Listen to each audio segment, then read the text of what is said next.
What's up, world? It's your boy, Eric Stackz from My Rap Mentor. And for those who don't know me, I'm a rapper, rap coach, and radio host. I specialize in teaching rappers how to rap, build fans, and make money. And here I'm with my co-host, the king of the merch IC. Introduce yourself. What's going on? It's your main man, Icy Jones. You are now locked and tapped into My Rap Mentor. You already know, man. Friday, it's 12 o'clock. Let's go. We back. Explain to them what we're going to be talking about today. I think this would be very helpful, so explain to them. So, I want to know, how did you take care of yourself during these 2 months as an artist? Well, as an artist, yeah, but yeah. Oh, okay, I see what you mean. No, what you were saying again? Sorry. It's been a long time. Technical difficulties. Don't judge me. I thought I was wondering why I was hearing myself again. No, but one of the things I did was, a lot of y'all know, like, I obviously struggle with getting on Facebook. Yeah.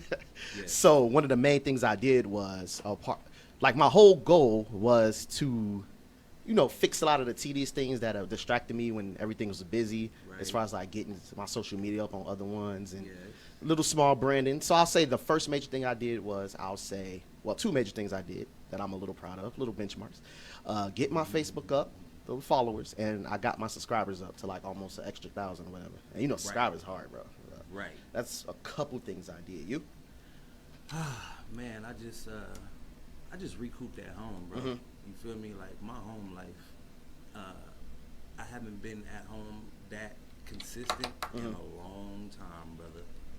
When I talk about family and how much important it is to me, yeah, I do everything for the fam, but are they reaping the benefits of their father being, the father? You know what I'm saying? And so I spent a lot of time at home while still, pushing the brand and just making certain phone calls and doing things from the desktop. You feel me? Yeah, that's definitely important, man. Even on some regular health stuff. Exactly. Yeah. Scoot up a little bit, bro. Yeah. Which Talk. way? Oh, to the mic. So mic to me. 1 2 1 2. Mic check 1 2. Mic check. Am I on? There we go. Yeah. Yo, turn it. Let me see. Oh. Okay. Yeah. Yo. Okay, we back. It's been a long time. Don't judge me. All right. Yeah, so one of the things I had to do, I picked up a little Cortines weight, so I had to order me a bike. I think everybody picked up some 14. I'm greedy, bro. All that drinking and eating. I can't be sitting in the house being bored, bro. Right. Nah, I feel you, man. Yeah, I had to cop me a little workout bike. You feel me? It's been crazy because I haven't eaten like that in forever, bro. Mm-hmm. And I've been snacking like crazy on some like binge and snacks. Mm-hmm. Stressed out eating. No, just some I never get to do this. Oh man, I was bored eating, bro. I felt like a kid that had summertime. Like I was off. You know what I'm saying? Like I'm off. You feel me? Did you directly get into like action when this first started happening, or you waited it out a little bit? I think I don't think I stopped doing what I was doing. You know what I mean? I even called you like, what we doing? What we gonna do? Yeah, you was on me like, what we doing? What we doing? So that's pretty much what it is, man. I was just doing what I had been doing, and then when it really locked down, I just stayed my butt at home. You did? Real? Yeah, man. Like you gotta wear masks and gloves everywhere almost. Looking like you about to go run a heist on the bankers. Yeah, you feel me? And it's weird. It's really weird. It feel like we in a movie. You know what I'm saying? So I don't know. I just don't like walking outside and everybody wearing gloves. Yeah, gloves and masks. It's just weird. But Yeah.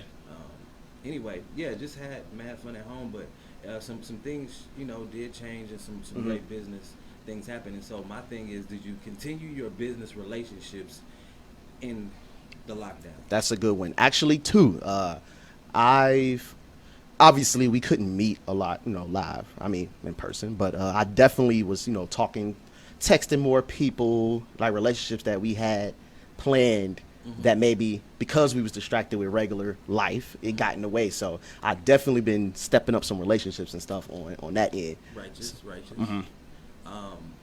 And that's pretty much what it looked like, man, and staying busy on what we're gonna do. once everything is fully back open. I mean, hey, we back in the station. Yeah, I miss the station. I miss y'all. 100. Miss the station. I don't know if my thing could even switch over here. Whatever. But yeah, so that was one of the things, man. Was just getting everything back in order. Don't get me wrong, it definitely is a lot different than what I'm a lot different. So yeah, so I'm doing live too. So y'all on my live, ask any questions y'all want. Me and I see why y'all got us here right now for the free. Ask us any questions, but yeah, what was the main things you'll say you did business wise? It's been a long time since we've been, up and running, man. I'm forgetting buttons and just multitasking. Yeah. So don't judge us. Are you on Facebook right now? I'm on Facebook. I think I did the watch party on Facebook. Okay. And I'm on my Instagram live right now. Okay. So, you on Eric Stackz? Yeah, Eric Stackz. See? Okay. Let's do it. All right. So, would you ask me any questions? It was good. It was good, Charvel. No, I was just saying they can ask any questions and stuff on here. But no, I was saying what was one of the main things that business-wise that maybe you've been slacking on or couldn't get to that you did in this little whole COVID situation that you got up? Pushing a project fully. This a new one? I was gonna put out a brand new project, and then I stopped and was like, hold on. I gotta shoot videos for my last album. Yeah, hey, you was ready to get started already. Yeah, absolutely. Because I just been pushing during this lockdown. I've been going to the studio. You feel me? Just me and my engineer, and been putting some things together, man, in the stew. You feel me? And it's been coming out really good. So I dropped one of them just for free, just put it out there, get a little filler, and it did what it did. So it did good?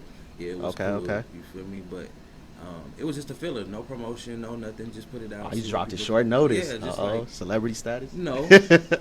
Just want to know if people are watching. Are you watching me without me having to put money into saying hi?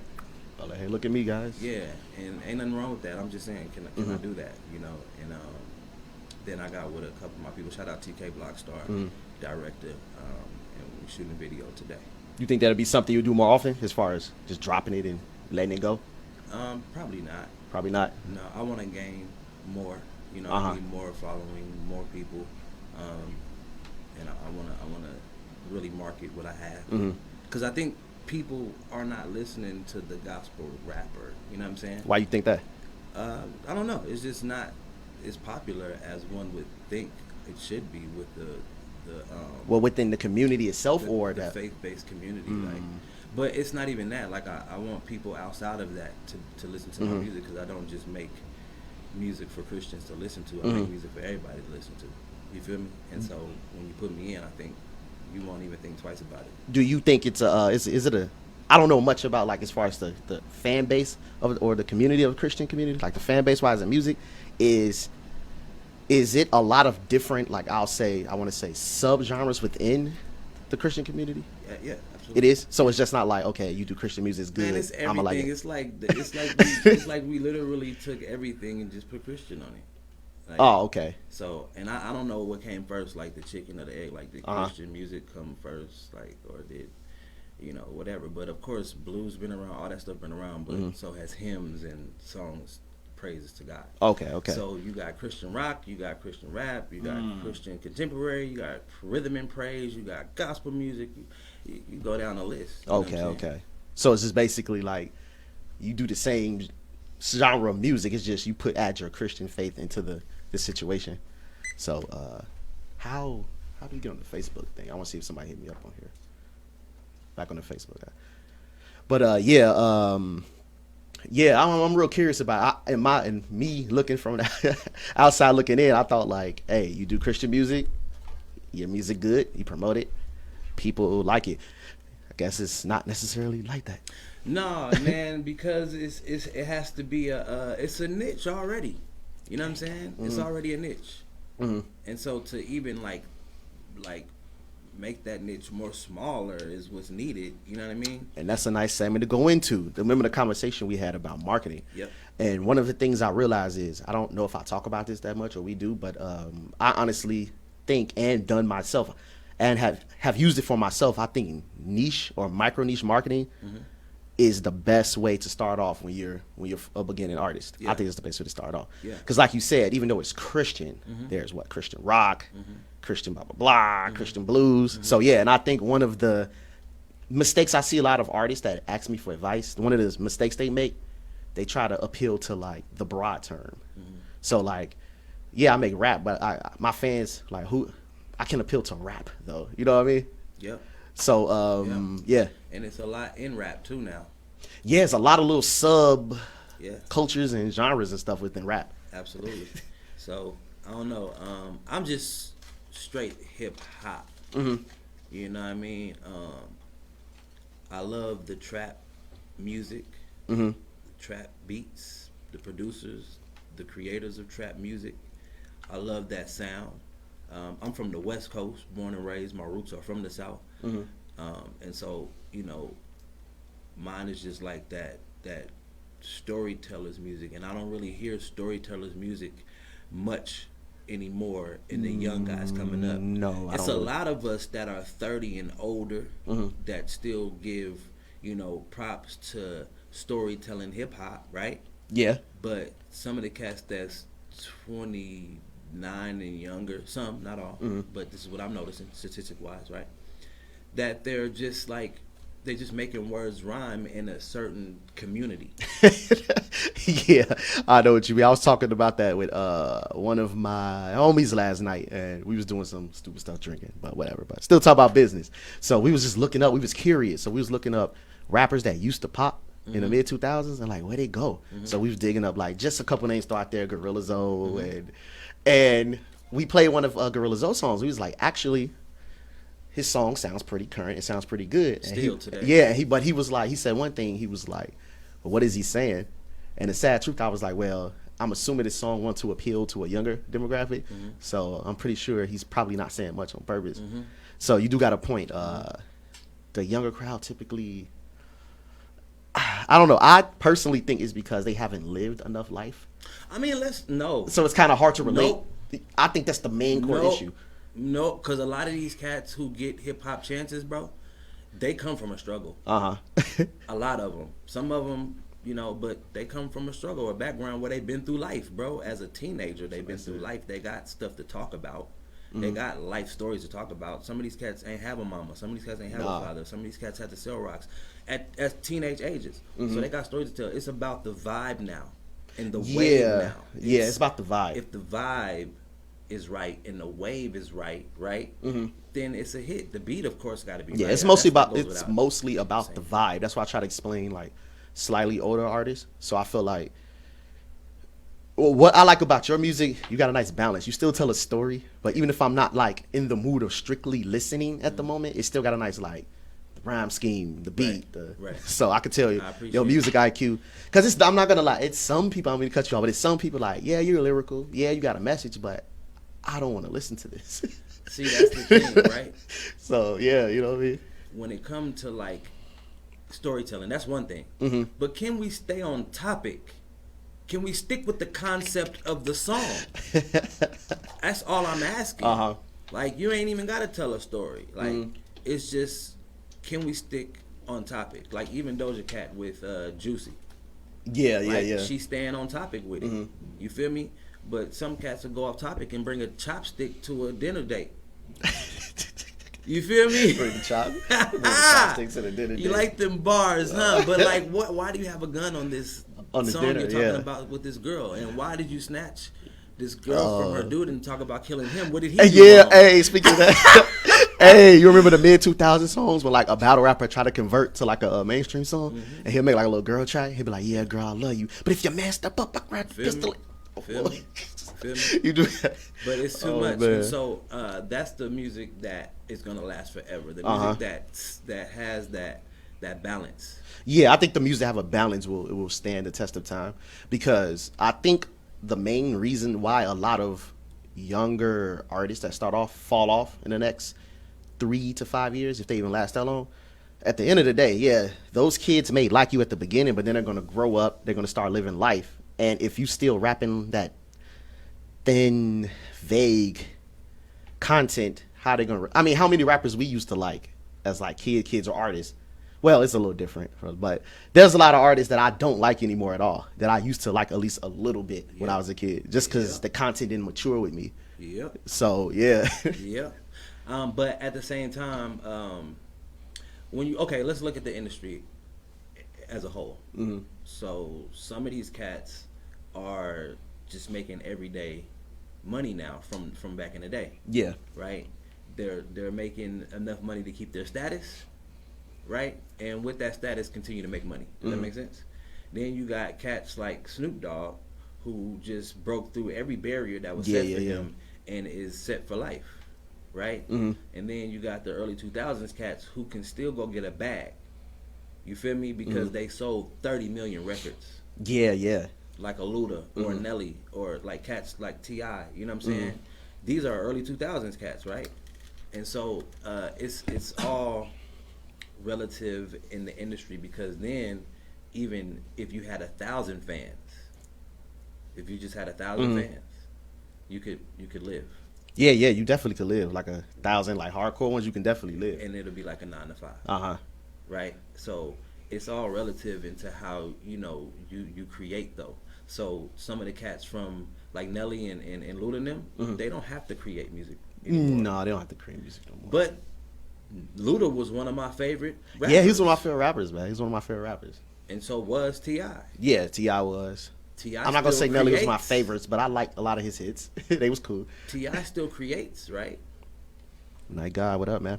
But I haven't heard like anything exquisite from Luda in a while. And I ain't heard Nelly rap a new song in years. Honestly. He ain't one of my favorites. I'm just saying he sold 30 million records. And he got some hits, man. Like, I think like a lot of the older, little more, I'm gonna say older, more mature artists, I think their problem is they don't know how to find a balance between being themselves but still being current. I mean, it's only... Bro, I can't listen to Little Uzi. You said what? I can't listen to Little Uzi. I can't listen to Trippie Redd. Because they're not rapping like that to me. And I know Uzi can rap. But because it's pop culture, he's doing that music. He got to do what he got to do for pop culture. But I'm sure he likes that music and the stuff he put out. But it's like, bro, that that's not hip hop. That's why it's like, I'm a rock star. I'm not a rapper. And I'm trying to tell y'all that, but y'all not listening. Yeah, I mean, I'm not a fan of it myself. I appreciate it for what it is, like a Uzi and not all their stuff, like a Uzi and a Trippie for what it is. It's not my like main stuff. I do think compared to their peers, they write songs better. They're just not rappers, like you said. Okay, so let's say a guy like Future. He just dropped something. He been in the game for as long as Drake. Yeah. You know what I'm saying? Like, bro, the mid 2000s till today, like, if you can still keep my attention, bro, you doing well. You're doing very good. At least in my book. I don't know really how you doing, but in my opinion, in my world, in my list of rappers, if you can still keep my attention 10 years later, you're doing good. But at least you could. Yeah, it's hard to keep attention for years as a rapper, man. A decade, yeah.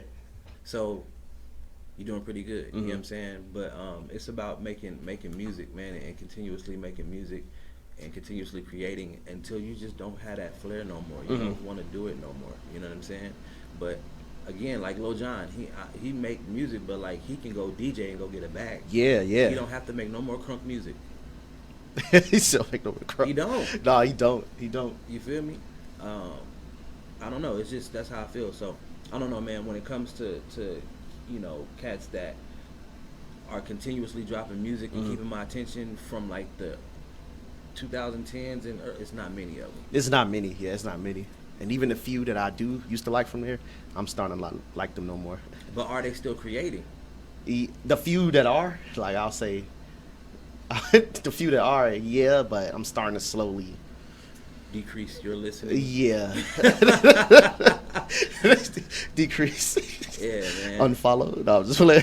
So what are some good tips, man, that a person can do if they're still locked down, if they're on lockdown? I'll say one of the things, obviously, we talked about getting your social media up. I'll say one thing, some good tips I think that people could do is start using live shows or lives in general. Now, you know me, I've been slacking on lives. I'm starting to do it now. But one of the things I did, and I think people can do, is I start building a stronger bond with my fan base by, shout out to y'all.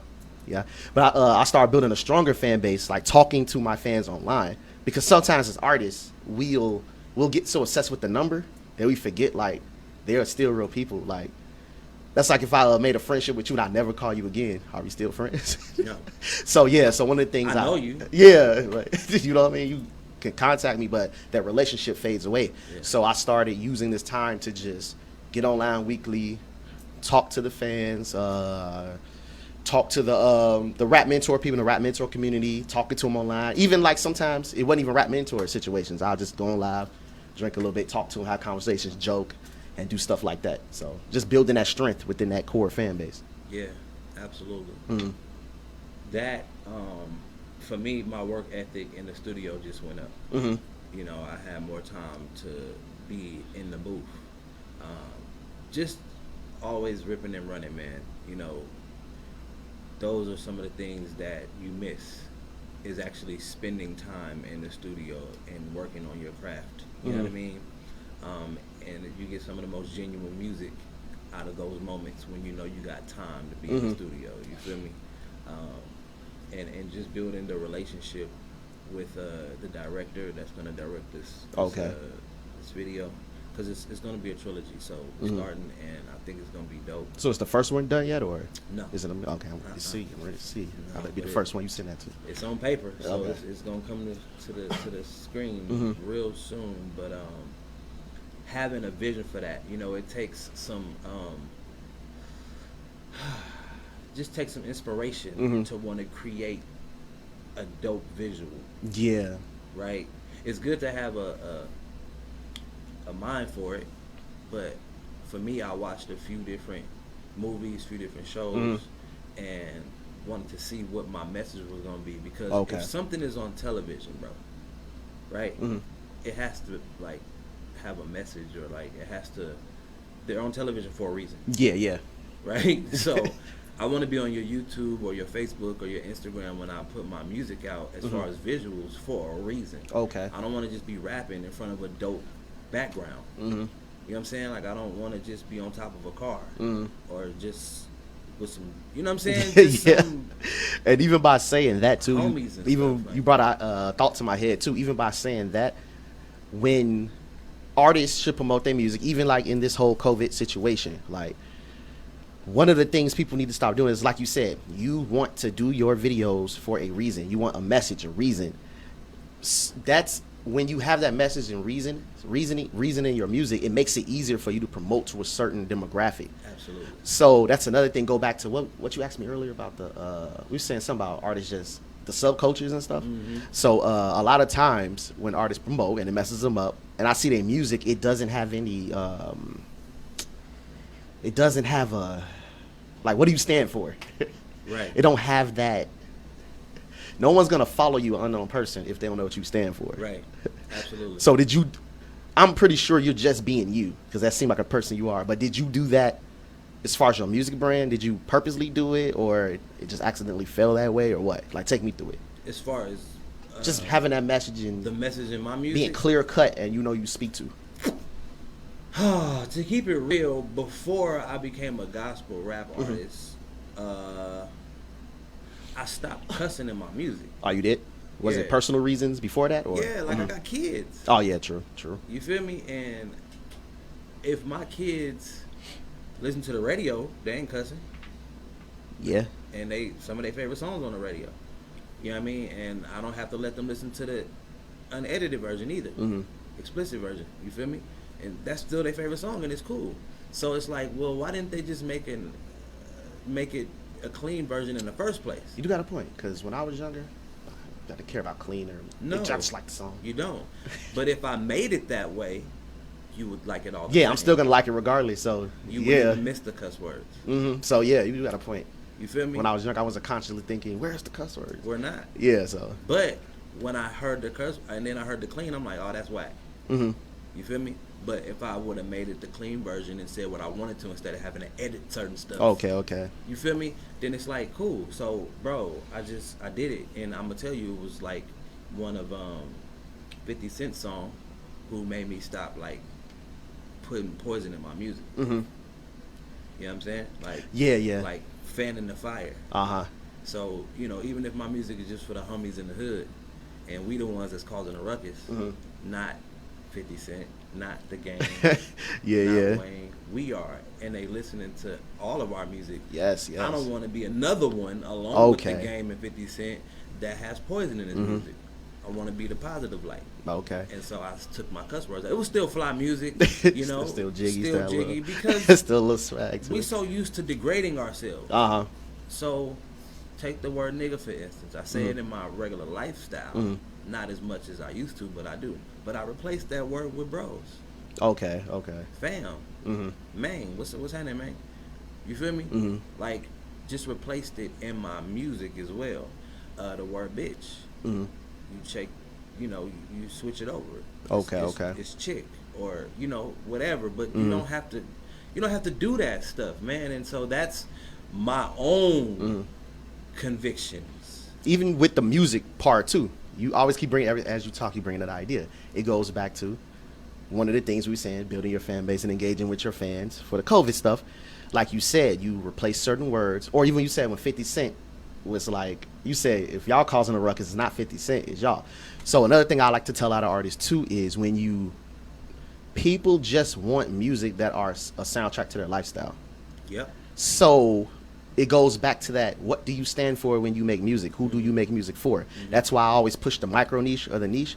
So another thing that I hear a lot of artists is a lot of like unsigned artists, the mistake they make with the branding, which once you get the branding to help you build your fan base, is their brand and a message, to go back to what you said, it doesn't speak for no one. Right. Like, how can I apply this music in my lifestyle? And how much of this music is somebody's lifestyle? Because, bro. Most of be lying. But no, but it ain't even a rapper though. I'm just saying the consumer. Oh, well, I think from a consumer standpoint, it's a couple of reasons. I think people they live that lifestyle or they admire it. And how much percent of our fans just admire it? Most of them probably just admire it. It's probably a small few that actually live the lifestyle that they listen to their artists. Bro, most of them just admire it. Will Smith sold a lot of records getting jiggy with it. Uh-huh. He was a Fresh Prince before, sold a lot of records, didn't have to cuss. Sinbad is a great comedian. Don't have to cuss. Right? Bill Cosby is a lot of people who had that moral code where I probably don't cuss in public. You know what I'm saying? Because I don't condone it. You're not gonna blame me because your kid cuss, right?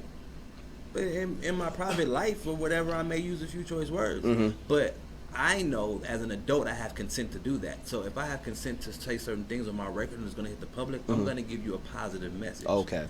And not some message of degradation. You feel me? Like you know what I mean? Like I'm not gonna send a message because I then make it cool to pimp my daughter if I'm talking about pimping somebody else's daughter. Yeah. So, nigga, if I got your daughter, then you can't say nothing because you was talking about that on your record. Yeah. So now it's this huge, you feel me? And so I don't want my kids or anybody else, kids or parents or whatever, to have to deal with that with me as an artist. Okay. And that's my own morality. It has nothing to do with making it big or selling. That's just your own personal. And I think I can still sell records that way. I think the music's still good. I have people that came before me that did it. And then the music's still good. It don't sound all cheesy. The only thing it don't sound all corny. Look, this the funniest thing, bro. But it's not funny. But this the craziest thing. One of the biggest things that stopped me is not that I don't cuss in my music. Is that I talk about God. What stopped you as far as what? Attention. What, getting the attention, like as far as the? Yeah. I have a network. I think maybe, in my opinion, because I heard your music and I didn't know you at first. I liked it, so I think you're probably just not in front of the right people. Bro, they not gonna play my music on any major radio station across America. They don't even play Lecrae like that. Yeah, major but artists. I'm not saying they won't. I'm yeah, saying no, they don't. but I see what you mean. I see what you mean. But how I feel is right now in this new climate, you don't really need them yet. So that's the thing. I would have like if I needed them, I would have switched something up. Yeah, you don't need them yet. Even if you, I don't even know if that's something you want to go down the line, but yeah, you don't need them yet. Just keep making good music.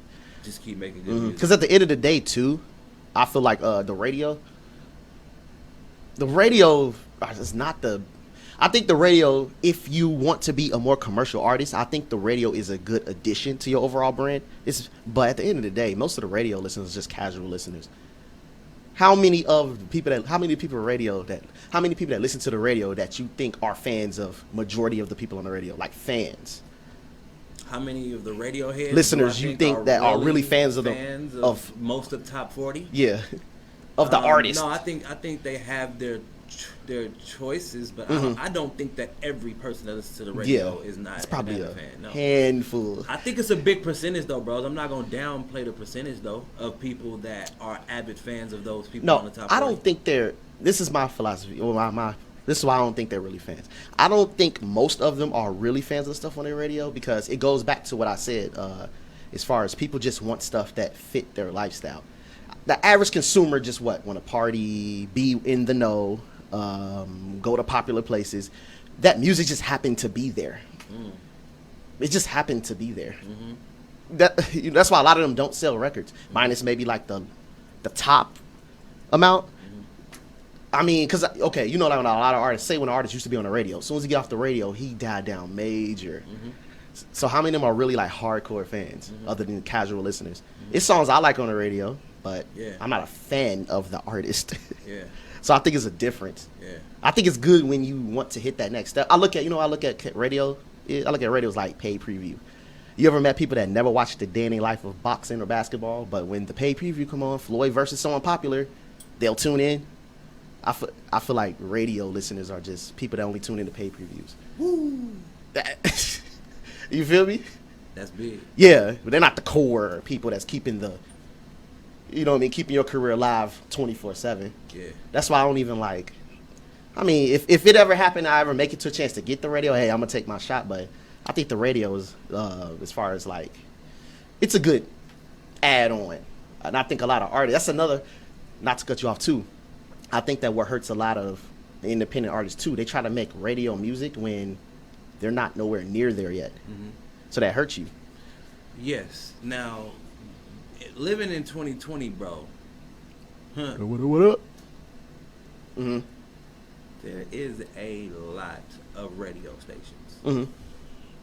That's why I say major radio stations. And when they come down to certain songs, you just don't know which one is your radio hit. You could be trying to push something, and it's just not it. Yeah. You could be trying to push something, and all your family told you that's not it, and they love it. You just never know which one is it. Yeah. However, it's mostly about relationships.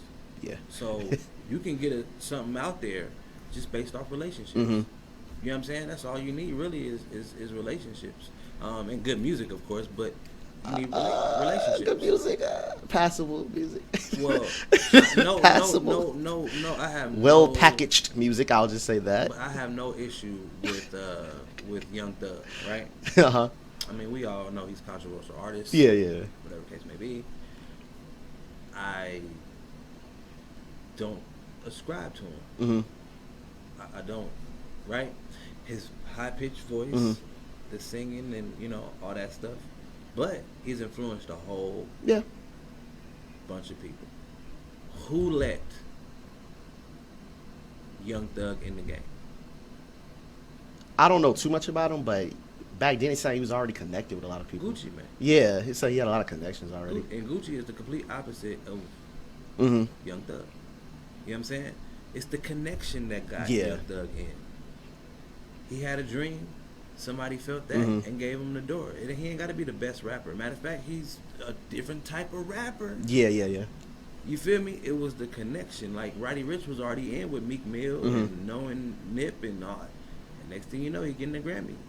It's the relationship. Yeah, it's not even so much about just the music. Yeah, Roddy Ricch is dope. But I'm just speaking on how it's the relationships, and that's what gets you placement. You know what I'm saying? That's what even Nip was like. We did it without radio, but however, like now you're doing it with radio. Yeah, because of your relationship. Yeah, and I definitely think he was ready for that next level if that's what he wanted to do. I think he was ready. I think Nip did it right. I'm not saying everybody should take as long, but I think he did it right. He actually built that strong core, then went to radio. Absolutely. I do think radio is very good when you have that strong core. Yeah. That's gonna push. That's gonna root for you, and then the radio just be like a bonus. Yeah. So I think, but radio, bro. Well, is mainstream radio at least. Like it makes you a fan of the song. Yeah, because I'm really into psychology, and one of these things I read, I'm just paraphrasing, but they said people don't believe what's the truth; they believe what's said the most. Yep. So I think that's what if you just jam it, we'll learn to accept it. That's just. It said the most. Yeah. That's crazy. People don't believe the truth; they believe what's said the most. So, you're telling me about the songs, and that's just what it is. If you just play it enough, most people will just accept it. You gotta think it's 60 minutes in every hour, bro. It's played. Yeah, like it be damn near working on me, and I know. Probably 24 to 36 times a day. You know, especially number one. You know what I mean? Yeah, I just think like yeah. You just play it enough, a lot, and jam it in our face everywhere we go. Then. And how much you think that costs? Oh. So P said it costs $250,000 for a number one album, or no, number one hit song. $250,000. We just broke down the whole psychology behind radio. Yeah, that's really what they do with artists too. Like I'm pretty sure it's more behind closed doors, but what I've noticed what they do with most artists is they try to do this thing called Omni effect, where it makes it seem like you everywhere. So all they really do is the main core thing I noticed they do for most artists is first they jam pack your song on the radio, then they give you, because remember it goes back to what I said earlier, how it all ties in. It's about you have to make music that fits in with this person's lifestyle naturally. So you don't want to try to make music and force someone to do something they don't want to do. So prime example, like how can I explain it? Because a lot of artists, they try to force their music to a group of people that don't want to consume your music that way. So a lot of times my particular lifestyle, I'm either going to the gym, I go to the gym daily. I'm either, let's say, listening to music, or I'm online looking up entrepreneurship, or I'm probably looking up like similar rap mentor stuff, right? Yeah. So that's what I do every day. So if your music don't fit within my lifestyle, even if I think it's good, I'm not going to listen to it because it just don't fit my lifestyle. So I think with the radio and for commercial artists is because most of their fans are just casuals. Most casuals, they consume music, radio, car, other than like Spotify, but like radio, the car, but even like top 40 or top 100 on Spotify. So I think what the people do to get these artists on is they use their connections to put you everywhere we're going to listen to anyway. So I'm going to throw you on the Breakfast Club. We probably already look at the Breakfast Club. Then I'm going to throw you on this other interview that we already look at. Then I'm going to play you on the radio a million times. So I think that's how they get that awareness on the artist. How much do you think you would render in money from a number one album? I don't even know. If you spend $250,000 for the whole pub run, right? Oh, how much would I get in money? I'm just saying, how much you think that's worth? Back? Yeah, a number one song. I don't think it's worth. Let's just say USA, United States, number one, top 200, Billboard. You spent $250,000 for the whole pub run, the publicist run. You feel me? You gotta sit down and talk to people. Okay. You feel me? You gotta, go to different radio stations and introduce your song. You feel me? They just got you on every social media possible. It's sponsored, but you spent $250,000 on that. How much do you think comes back on royalties and downloads and streams and is it worth it? I think it depends. I know we don't have a direct number. I think it depends. When you know how much, when you know how much money you can make from music in general, as we both should, it's, I think it's a gamble. 0.003 cents on every stream. right? At least on Spotify, right? I think it's a gamble. I think the smarter way is to build a core fan base first, then do it. So at the very least, you got this already built in true fans. But assuming because I think most of these artists are just industry plants. So they probably pop out of nowhere with like little to no. If you don't really have a fan base, I think it's a true one. I think it's a gamble. And you better hope that something about you is unique enough to get people talking.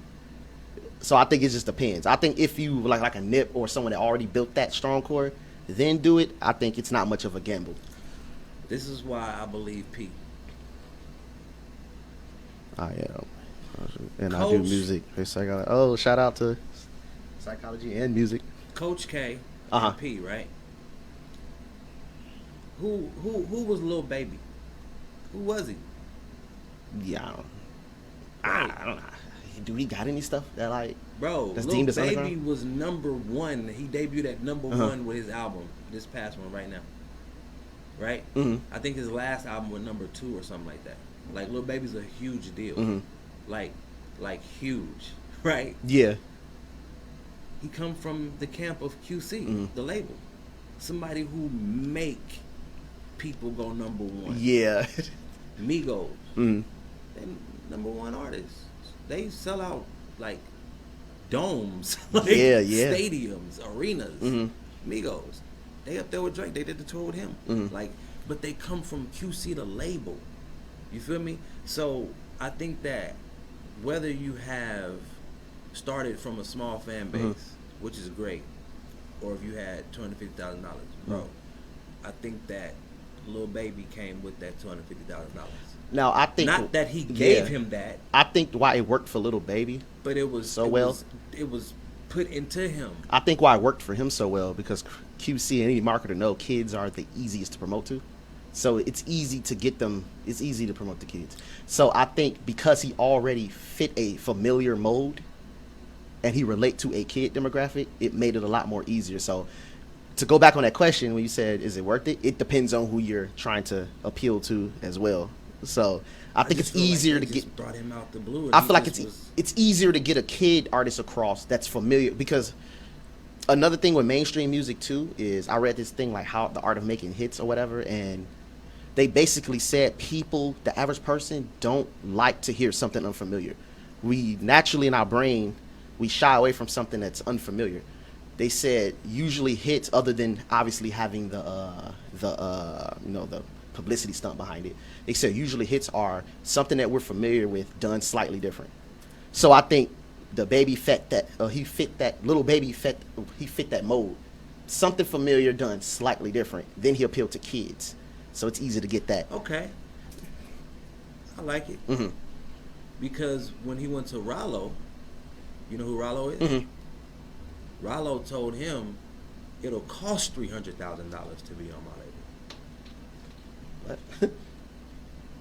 Yeah, like, because that's what it costs to like get you money up out of this game. Yeah, true. So, I mean, I have not made nor seen $300,000 at one time ever in my life. Me either. Right? And I done seen some racks, but not nearly as much as that. And so anyway, the point I'm trying to make is like that's what it takes. So if you can understand that when you're investing into your career, when you start with a small fan base, just know what you're investing in. Play the game smart, because at the end of everything, when you finally have made it to where you say you want to make it to, you probably will have spent $100,000 to $200,000 or more. Yeah. For real. Yeah. For real. You know what I'm saying? So I don't know how much I spent in 10 years. I don't know how much I've gained in 10 years, but I'm pretty sure I made a lot of money. Would you, if you had opportunity to get that run, would you try to take it?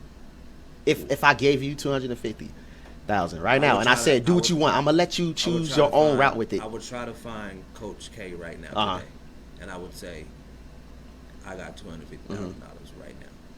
I would call him. Okay. You know what I'm saying? Like, Gucci Mane is dope, and he's an amazing artist and a lovely brother and everything. But why do you think people go another way and don't sign to 1017? Yeah. You know what I'm saying? It's like, bro, Young Thug went another route. Matter of fact, I think Gucci Mane even set him up for his own other route. But you know, Migos was with him, and they knew him, and Lil Baby know Gucci, but they all went a different route. Yeah. That's because QC the label gonna really make you global. Bro. Yeah, then they're not artists either, so they can focus purely on you. Other than Gucci, like Gucci's an artist. That's good. But bro, like I would say, I seen you, and you said it take this much money to make a #1 hit single, because you know how long you can really eat off a #1 hit single. Yeah. Just one. Yeah. One. Ask OT Genesis. He'll tell you. He been eating for a while about that. He'll tell you. Why you think he never, as a rapper, why he never got bigger? Man, he don't need to. I'm pretty sure that was his. He's not like the lyricist, most dopest rapper.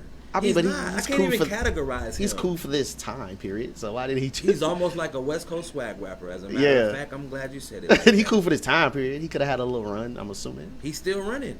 Well, he just as more of a mainstream.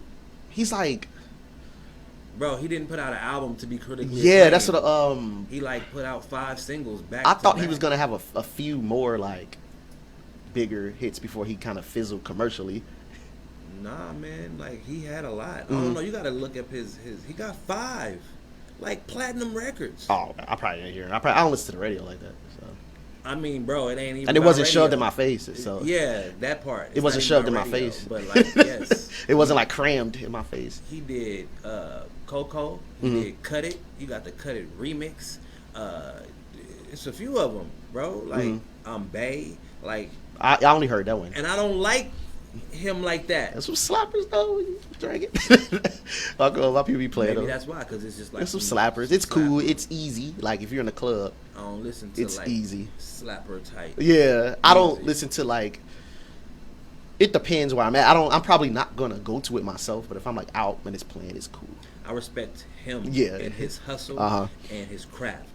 Don't have to be a fan of his music. You feel me? And that's what I look at when I look at OT Genesis. Like, bro, wow, you really came out and you just blitzed the game, and you're a millionaire over, like, off of just hit singles. You feel me? And I think he knows something that somebody don't. And yeah, it took a grind and all of that, but bro, you knew, I'm not gonna make a whole album. Let me do this again with another song. And peep. Remember back in the day, there's so many formulas in music, but you just said it. It sounds familiar.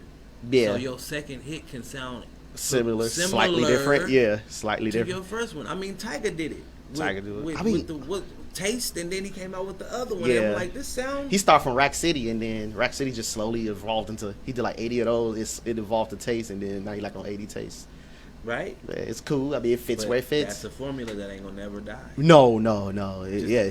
You know, but again, OT Genesis did it without having an album, so that's why he is who he is. That's why I think a lot of you don't get a lot of original artists no more either, because their brands are similar too. Because it works the same way with branding. Typically, you have to be familiar. You got to look similar with a slight variation. So I think that's another reason why. I kind of get trippy on like how does